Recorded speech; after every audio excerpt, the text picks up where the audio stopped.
Have you ever wondered what really goes into your favorite soda? Like, could you actually make it yourself? Well, today, we're looking at one creator who decided to find out by recreating Fanta. But not just a glass of it. Oh no, we are talking about a truly gigantic scale. I mean, it sounds simple enough, doesn't it? Get some orange juice, add a little sugar, some fizzy water, and you're done. But what if you wanted it to taste exactly like the real thing? And what if you were making 1,000 liters of it? Well, the very first thing you'd need is an absolutely staggering amount of oranges. That's not an exaggeration.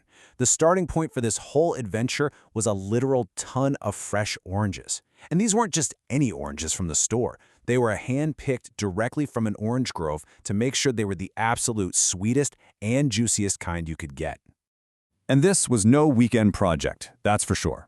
From the moment the first orange was picked to the final taste test, the whole thing was a non-stop 5-day marathon of back-breaking labor and some seriously creative chemistry. So let's break down how this incredible challenge went down. You see, this was way more than just following a recipe. This was a true quest, a challenge to take a world-famous flavor, deconstruct it, and then build it back up from scratch, only 1,000 times bigger than the can you just grabbed from the store. Before any of the cool science stuff could happen, the flavor mixing and all that, there was this enormous physical hurdle to get over. Just getting 1 ton of oranges ready to go. And believe me, this part of the journey was anything but glamorous.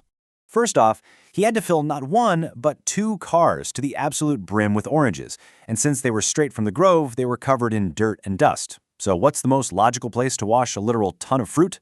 Apparently, it's an entire shower stall, where every single orange was then washed by hand. Just think about that for a second. 7 straight hours just washing and sorting oranges. This one step really sets the stage for the incredible scale of this entire project. The hard work started long before any of the cooking even began. With the mountain of oranges finally clean, the real science could begin. You see, the creator knew that the iconic Fanta flavor isn't just one simple thing. It's actually a super careful combination of 2 very distinct parts of the orange. So on one hand, you have the aroma, that bright citrusy smell we all know. It comes from the essential oils that are locked away in the zest, that thin outer layer of the peel. And on the other hand, you have the taste, which comes from the sweet and tangy juice inside. To really nail the Fanta flavor, you have to capture both of these things perfectly and separately. And this is where the sheer insanity of this project really becomes clear. Just getting that essential oil for the aroma took a mind-blowing 23 hours. That's 10 hours just to peel the zest off the oranges, 3 more hours to grind that massive pile of zest into a pulp, and then another 10 hours using presses to squeeze out every last drop of that precious oil.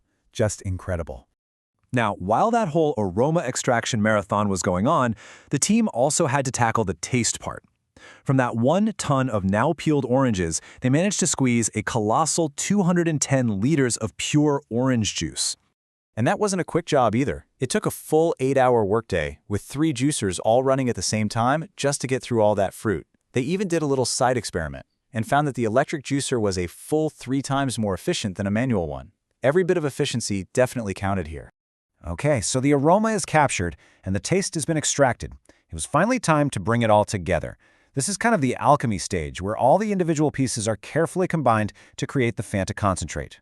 So into this giant, custom-painted barrel, everything went.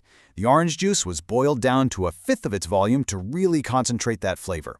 13 liters of fresh lemon juice went in for that citric acid tang, plus some malic acid, which is key for Fanta's unique aftertaste.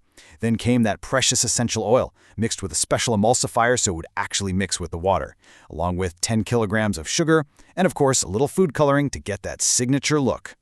After mixing the concentrate with some carbonated water, it was time for the very first taste test. And the flavor was incredibly close. The creator himself said it was super similar, but something crucial was still missing. It just didn't have that sharp, fizzy bite of the original.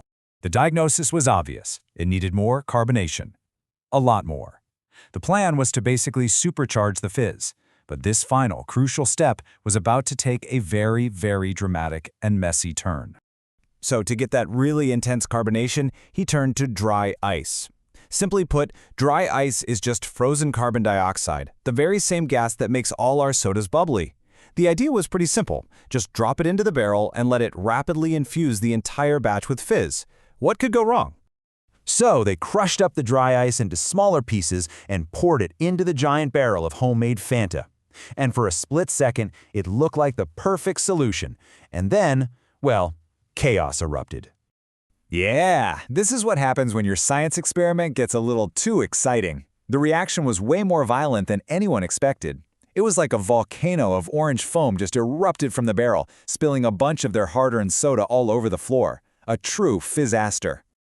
So once the foam finally died down and they cleaned up the mess, the barrel was sealed tight to let all that CO2 fully dissolve.